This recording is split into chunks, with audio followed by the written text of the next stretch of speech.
você precisa aprender para ser um bom profissional de análise de modo de falha, e sim ser aquele profissional que de fato atua na prevenção e ajuda as empresas a evitarem falhas de campo ou até mesmo recall. Legal? Quanto ao efeito da falha, você precisa analisar onde os efeitos de uma falha são percebidos. Então, de acordo com o manual de FEMEA, lá da EAGVDA, você deve analisar o efeito da falha olhando para 3 aspectos, né? Ou 3 pontos.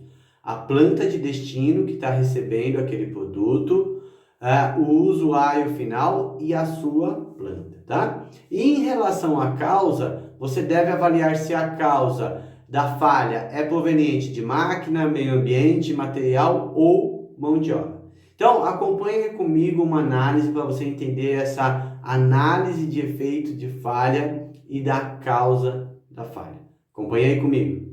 Olha, gente, então acompanhe aí comigo. Eu estou usando a mesma planilha, tá? Só vou apagar uns dados aqui para a gente prosseguir. Mas é o que eu falei agora há pouco. O efeito da falha, eu tenho que avaliar se essa falha tem efeito na minha planta, tem efeito na planta de destino e tem efeito no usuário final.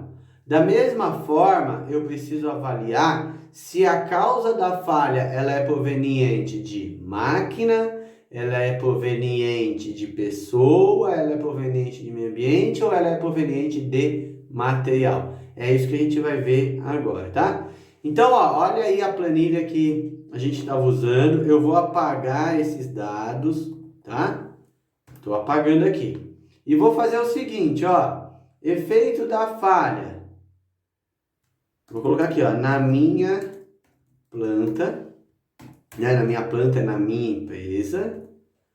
Vou colocar na planta de destino, na planta de destino, ou seja, quais plantas vão receber o meu material, a minha peça.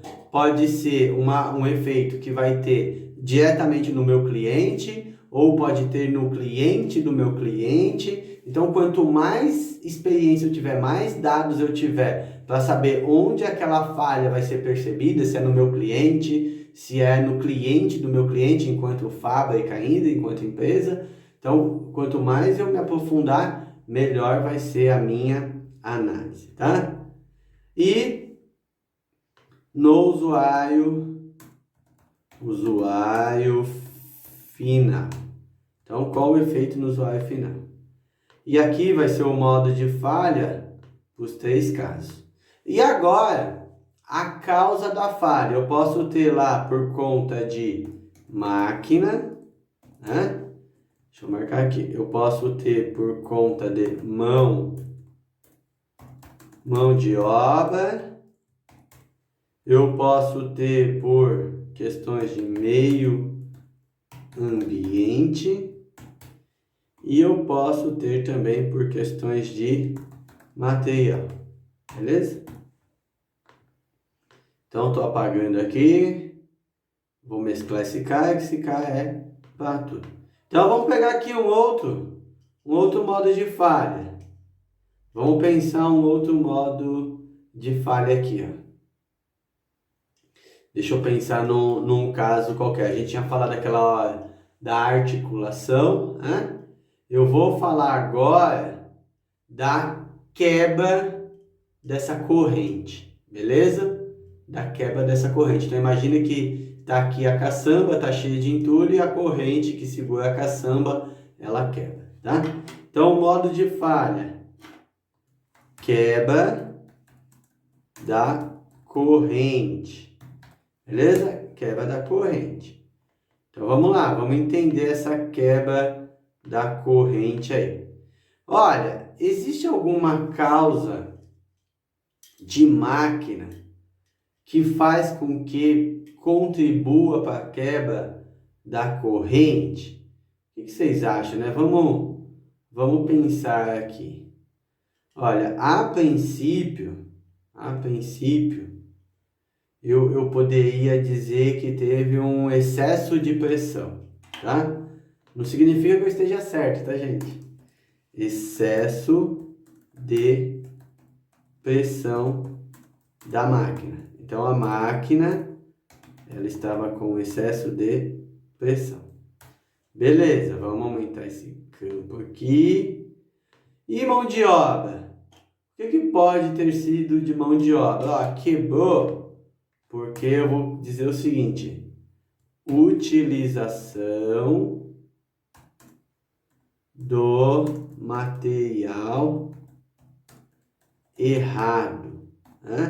Então, por exemplo, eu estou assumindo aqui que o material foi utilizado errado, mas não é que o material estava com problema, não é isso.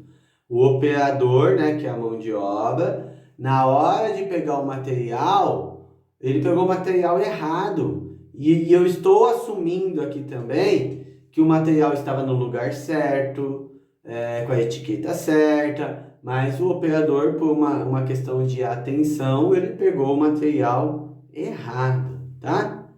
Meio ambiente. O que pode ter de meio ambiente ali? Eu vou considerar nada, tá? Não há. Então, não há causa associada ao meio ambiente. E o material também vou dizer que não há. Então, logo, eu estou assumindo aqui que o que fez com que aquela corrente quebrasse pudesse ser um excesso de pressão da máquina e o operador utilizar o material errado. Na hora de pegar a matéria-prima lá, ele pegou a matéria-prima errada, e essas causas podem gerar essa falha aqui, que é a quebra da corrente. Beleza? Agora vamos lá. Qual que é o efeito deste modo de falha lá no na minha planta, né?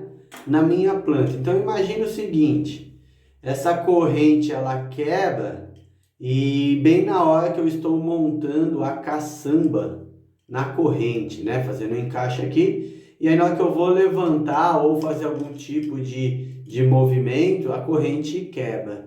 Então eu posso dizer que possibilidade de acidente com os operários, né? Eu posso dizer que pode provocar acidente com os operários aí, beleza? Isso na minha... Opa, mudei aqui a letrinha, possibilidade. Então, eu estou dizendo que isso pode acontecer o quê? Na minha planta, né? Durante a movimentação. Então, se isso pode acontecer na minha planta, na hora que eu mandar esse meu sistema aqui lá para o meu cliente colocar em cima do caminhão, pode também a mesma coisa, né? Então, eu vou considerar o mesmo modo de falha. Só que agora sendo, o mesmo efeito, tá? Só que percebido pelo meu cliente, a planta que recebe o meu produto. Beleza, gente? Eu estou indo aqui no passo a passo para vocês acompanhar comigo, tá? E aí, vou chegar lá no usuário final. Então, imagina, quem é o usuário final neste caso aqui? O motorista, né, que está fazendo o transporte, está movimentando, e, de certa forma, no meu ponto de vista, o consumidor final que contratou o serviço de caçamba de entulho, né? Então, imagina, na hora que está fazendo essa movimentação para subir para o caminhão que está cheio de entulho, essa corrente quebra. E aí? Né? E aí? Pode também provocar acidente. Então, eu vou colocar aqui, ó, possibilidade de acidente com o consumidor final. Beleza? Observa que esse efeito, ele acaba não tendo nada técnico, né? Então, por exemplo, impossibilidade de montagem, dificuldade de montagem, não tem. Porque a corrente, ela, a princípio, dimensionalmente, ela tá certinha, né? A princípio. E aí você só percebe quando quebra. Então ela não dá um efeito de montagem ou coisa do tipo. Então observa, olha, voltando à cadeia de falha. Para ter essa falha, esse modo de falha, teve que ter uma causa. Para ter esse efeito, teve que ter um modo de falha. E por que tem um modo de falha? Porque se tiver excesso de pressão da máquina, pode esmagar demais e ela ficar com uma espessura reduzida, e aí quebra. Se a mão de obra utilizar o material errado, ele pegou um material mais frágil, pode quebrar, né? Então, por que pode ter a possibilidade, vamos fazer os 3 porquês aqui, ó. Por que pode ter possibilidade de acidente com os operários? Porque pode haver quebra da corrente. Por que pode ter quebra da corrente? Porque pode ter um excesso de pressão da máquina ou porque o operador pode utilizar a matéria-prima errada. Beleza, gente? Então, olha, aí nós falamos o que é essa cadeia de falha, né? E como você aplicar olhando os efeitos em 3 aspectos e olhando as causas em 4 aspectos, que são ali os 4 M's. Beleza?